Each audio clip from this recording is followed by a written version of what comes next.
12 নম্বর নিঃসঙ্গতা একাকী।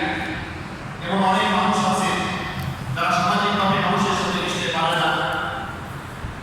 অনেক সময় বলে থাকে যে तन्हाई ये एक अजीब चीज है, इंसान बन भी सकते हैं और बिगड़ भी सकते हैं। ये निर्जनता एकाकी কামরা একটা আজীব জিনিস। এখানে চাইলে মানুষ নিজের জীবন গঠন করতে পারে, আবার চাইলে সে বিগড়েও যেতে পারে, সে নষ্ট হয়ে যেতে পারে। একা একটা কামরায় যদি কোনো মানুষ থাকে, তাহলে যারা সময়ের মূল্য বোঝেন, যাদের ধর্মীয় অনুভূতি আছে, যাদের জ্ঞানের পিপাসা আছে, এই নির্জনতাকে তারা জ্ঞান সাধনার কাজে ব্যয় করে থাকেন। এই জন্য ইনসান বন भी सकते हैं और बिगड़ भी सकते हैं। এই নিঃসঙ্গতা এটা একদিকে শুধু ভালো হবে তা বলা যায় না। এটা কারো কারোর জন্য এটা জীবন গঠনের সহায়ক, এবং কারো কারোর জন্য এটা জীবন ধ্বংসের কারণ হয়।